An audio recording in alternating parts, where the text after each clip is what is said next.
I am F کا جو ہم رونر ہوتے ہیں کہ آئی ایم ایف کی شرائط ہیں، مجبوری ہے. آئی ایم ایف کو تو صرف اپنی قسطیں چاہیے نا. آئی ایم ایف بھی اندھی تو نہیں ہے.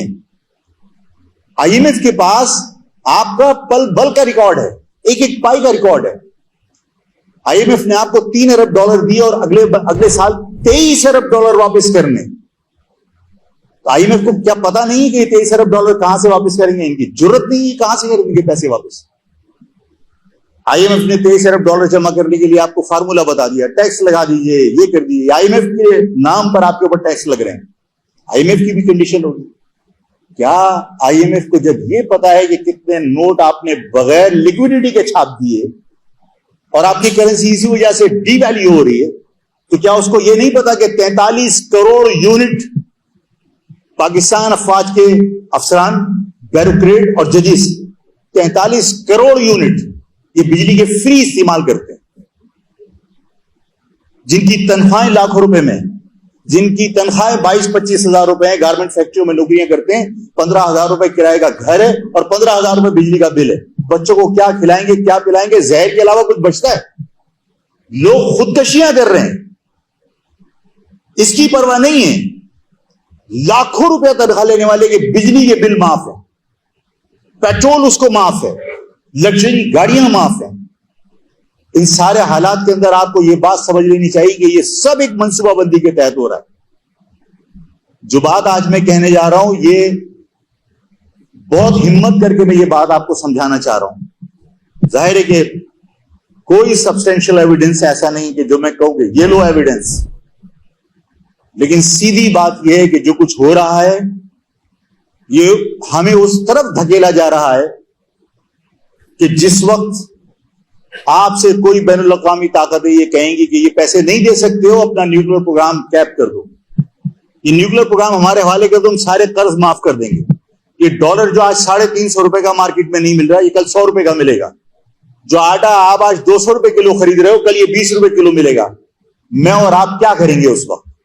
میں اور آپ بے ساختہ روڈوں پر نکل کے عوام سے، گورنمنٹ سے مطالبہ کریں گے، بھائی ہمیں روٹی چاہیے، خدا کے واسطے بم دے دو، ہمیں اس بم کا کیا اچار ڈالنا ہے. یہی نتیجہ نکلے گا یا نہیں نکلے گا؟ یوکرین میں کیا ہوا، رشیا کی آزاد اسٹیٹوں میں کیا ہوا؟ یہ ایک منظم منصوبہ بندی کے تحت آپ کو اس طرف دھکیلا جا رہا ہے جہاں آپ اپنے بچوں کو بلکتا ہوا دیکھ کر کہیں گے کہ ہمیں بم نہیں چاہیے، ہمیں روٹی چاہیے، اور اس کے بعد لوگ اور پاکستان کے حکام اپنی عوام کے بے حد اصرار کے اوپر یہ سب کچھ سرنڈر کرنے کے لیے تیار ہو جائیں گے. خدا کے واسطے اس سارے حالات کو سمجھیے. یہ ملک ڈاکٹر قدیر محسن نے اس پاکستان کا، ڈاکٹر قدیر نے اس پاکستان کی دفاع کو ناقابل تذکیر بنایا ہے.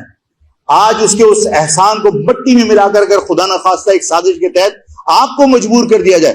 پاکستان کے حکمران بھی اس سازش میں شریک ہیں، صرف آئی ایم ایف نہیں ہے. کیا پاکستان کے حکمران ایسی پالیسی اختیار نہیں کر سکتے کہ آپ پیسہ جنریٹ کریں؟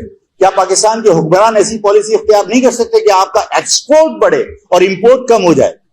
آپ پاکستان کے اندر ایسی حکمت عملی اختیار نہیں کر سکتے کہ آپ کا تعلیمی یافتہ طبقہ، جو برین ہے، جو اس پاکستان کا دماغ ہے، وہ اس پاکستان سے باہر نہ جائے بلکہ اپنی صلاحیتوں سے اس پاکستان کو معاشی طور پر مضبوط کرے؟ ایسی پالیسی نہیں بنا سکتے. بنا سکتے ہیں لیکن نہیں بنانا چاہتے، اس لیے کہ وہ آئی ایم ایف کے اس پروگرام کے مطابق اس پر عمل کرنا چاہتے ہیں کہ پاکستان کی عوام بھوک کے مارے باہر نکلے اور مطالبہ کرے کہ ہمیں ایٹم بم نہیں چاہیے، ہمیں صرف روٹی چاہیے، ہمارے بچے بلک رہے ہیں. ایسے نتیجے میں پاکستان اپنے دفاع سے اگر محروم ہو گیا، خدا نہ کرے تو اس پاکستان کی سلامتی کا کون ذمہ دار ہوگا؟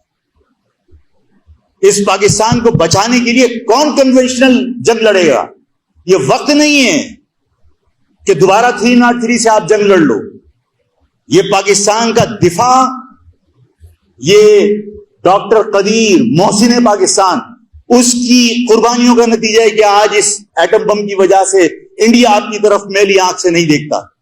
لیکن اگر آپ بیرونی طاقتوں کے ایما پر، بیرونی طاقتوں کے اشارے پر، اپنے ذاتی لالچ کی بنیاد کے اوپر اگر آپ پاکستان کو اس مقام پر پہنچا دو گے کہ جہاں عوام نکل کر یہ کہے کہ ہمیں بم نہیں چاہیے، روٹی چاہیے، اور خدا نہ کرے اسی پاکستان کی عوام کی اس خواہش کو بنیاد بنا کر اگر یہ سرنڈر کر دیا جائے تو اس پاکستان کی سالمیت اس کا کوئی ذمہ دار نہیں ہوگا. اس کو پاکستان کی سالمیت کو کوئی بچا نہیں سکتا.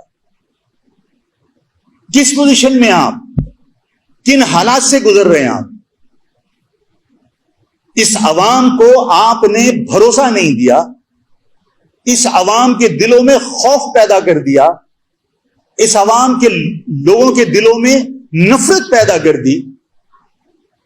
اس کے بعد میں نے 1000 مرتبہ کہا, پھر کہتا ہوں کہ کسی بھی ملک, یہ پاکستان کی بات نہیں کر رہا, پاکستان کے لوگ واگا بارڈر پہ صرف ٹانگیں اٹھا سکتے, اس پر فخر کر سکتے ہیں. کبھی کوئی ٹیکنالوجی کے اوپر آپ نے توجہ دی؟ کبھی اپنے دفاع کو سائنسی بنیادوں پر مضبوط کرنے کی کوشش کی؟ آپ زور سے زمین پہ پاؤں. میں یہ بات اس لیے کہہ رہا ہوں کہ اس ملک کی فوج ہو, اس ملک کا ادارہ ہو, اس ملک کی حکومت ہو, اس ملک کا پولیس والا ہو, میرا پولیس والا میرا فوجی ہے. اور اگر میں بھی باقی لوگوں کی طرح صرف تعریف کے پل باندھوں اور ان کو ان کی حقیقت نہ بتاؤں یا ان کو احساس نہ دلاؤں یا غلطی کی میں ان کو نشاندہی نہ کروں, میں دشمن ہوں.